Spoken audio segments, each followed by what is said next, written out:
As you can see, PPC works a little bit differently from traditional advertising in magazines and on TV. You're no longer paying for a single advert, nor are you paying for exposure. Instead, you're paying directly for clicks, and that means you need to think about things a little differently. The first concept to make sure you understand is that your aim is not necessarily to get as many clicks as possible. Traditional advertising campaigns will often focus on doing anything they can to get attention and to encourage clicks. But seeing as you're going to have to pay for each click, you can actually reduce the amount you're paying in total by reducing the amount of clicks you get. The objective is not to get as many people as possible to your website. Your objective is to get as many customers as possible to your website. In other words, you need to get traffic that's going to convert, and you actually want to dissuade all other people from clicking on your ads wherever possible. If you pay for 100 clicks and 99 of those pay for your product, then you can consider that a highly effective marketing campaign. Conversely, if you pay for 2,000 clicks and only 300 of those people buy, it's actually not been as successful because you will have spent more. What this essentially tells us is that the bottom line is by far the best way to gauge your success. A good PPC campaign is not one that gets seen a lot, nor one that gets clicked a lot. A good PPC campaign is one that earns a lot. This means it's impossible to separate your PPC strategy from your general business model, and it makes it very important to think about your budget, your costs, and your profit margins whenever you set up a campaign. So start by thinking about the profits for whatever it is you're selling from your site. If you're selling lots of products, this might mean working out an average profit you make from those products. Otherwise, if you're linking to a sales page and predominantly selling just one product, then it will mean thinking about how much you make from that one item. First, that means calculating your COGS, that is, cost of goods sold, and it tells you how much it costs you to make each of your products. Now, let's say that you sell phone cases. This will mean paying for the materials, the manufacturing, the delivery, and the storage. Then you have to subtract these overheads from the amount you charge for each item. What you're left with is your profit margin. The great thing about digital products like ebooks or online courses, which is what a lot of website owners sell, is that you have zero overheads, and that means you'll be making 100% profit on each sale. An ebook that you sell for $30 will give you a $30 profit. That said, ebooks appeal to a smaller audience when compared with physical items, and thereby you can expect to have a smaller conversion rate, which is the next point. So here you need to calculate how many visitors on average buy your products from you. This means looking at your conversion rate. If you have 1,000 visitors a day and one sale, then that means you have a 0.1% conversion rate. If you make 10 sales for every 1,000, then that means you now have a 1% conversion rate. This can tell you how much you're earning in a day. For example, if you have 1,000 visitors a day, a 0.1% conversion rate, and a product that earns you $20, then you will earn $20. That also means you can work out how much you are going to be able to earn if you increase your visitors. If you could double your visitors, then you should make $40 on average. If you can multiply them by 10, then you should make $200 on average. More importantly for your Bing ads, though, this also tells you how much each visitor is worth to you.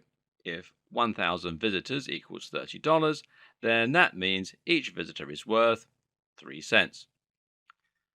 3 cents isn't a lot of money, and that's why it's so important that you think about this before you create an advertising campaign. Because if you were to go ahead with these numbers and start paying $1 per click, you'd end up losing a lot of money. Working out your numbers first is what will allow you to ensure you're making a good profit. But what you might find is that you need to tweak some things before you get started. For instance, you can increase the asking price of your product and thereby increase your profits to 5 cents or 10 cents. Better yet, you should focus on improving your conversion rates by improving the quality or desirability of your product and by improving your persuasive writing so that people who land on your site will be overcome with the powerful desire to buy your products. If you can do this, then maybe you'll be able to increase your conversion rate to 5%, thereby increasing the value of each customer by 5 times that amount.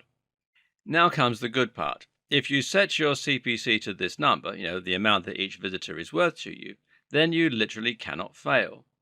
Your clicks will now result in profits, and the more you raise your budget, the more profit you'll make.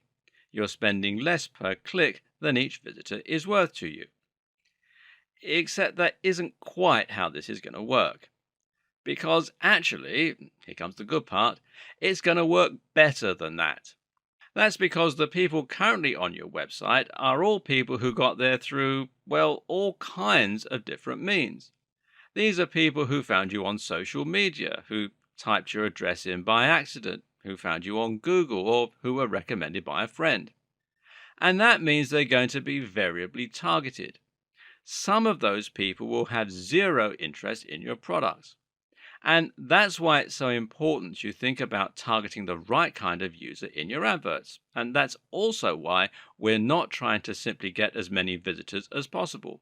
As mentioned, it's actually more important that we get lots of the right users and put off people who aren't likely to want to buy. Your objective then is to make sure that the way you design your ads is only going to appeal to potential customers. That means your text shouldn't read, "Click here for the amazing secret to losing weight." Rather, it should read, "Click here for a $30 ebook that will make you lose weight fast." Or, "The secret to weight loss, just $30. What this does is prevent anyone not looking to spend money from clicking on your ad. We don't want these people because they're costing us money. But someone who knows the price up front and is still willing to click is very likely to want your book. Assuming you can convince them that your product is what they're looking for and it's good value for money, you should be able to walk away with a sale.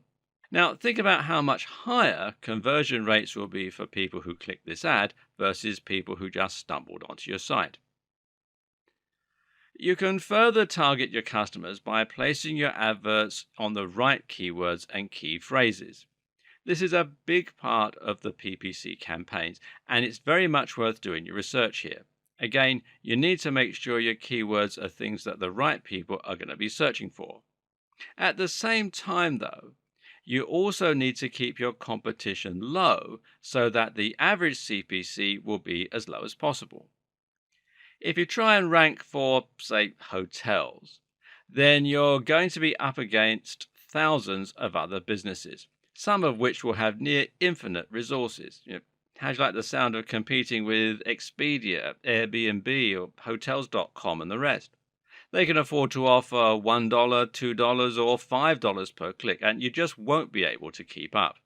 But use a keyword that is popular but not overpopulated, like quirky hotel Santa Monica or romantic getaway in Bournemouth, and you're going to be paying less and targeting a more specific type of customer, meaning you can use a more specific and tailored landing page for them focused on the area and type of experience. How do you find a keyword that's popular, directly targeted, but not overcrowded? Simple. You use Bing's own keyword tool, which can be found here at bing.com/toolbox/keywords. And then you just simply sign in with your Bing account or with your Microsoft account. And this tool will let you search different keywords and will then show you the amount of people searching for that term in the date range you specify. You can look at how many times a term has appeared in a search over the last 6 months, for example. If something came up 50,000 times, then that's a fairly good keyword that will potentially be able to grab you up to 50,000 visitors.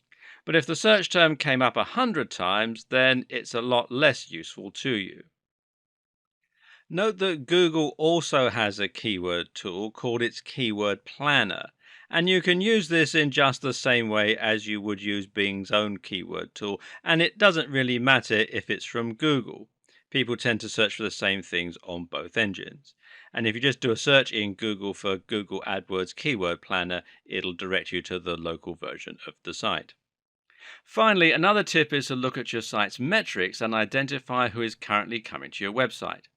If you have Google Analytics set up correctly, then you'll be able to find out which visitors are buying from you and what they typed in order to get there. In other words, it might be that certain search terms result in more sales, or goals in Google parlance, and you can then decide to target that keyword with your Google and Bing ads. Finally, another mitigating factor is the small matter of CLV. Customer lifetime value refers to the fact that just because a visitor doesn't put down their cash right away, it doesn't mean they aren't worth anything to you. In fact, if they sign up for your mailing list and then become lifelong fans, they could ultimately end up being worth more to you. For this reason, the only way to really be sure if your Bing ads are working for you is to watch your metrics very closely. This means looking at how many visitors you're getting, where they're coming from, and how your sales increase as you spend. The more data you track, the more profitable any PPC campaign will be.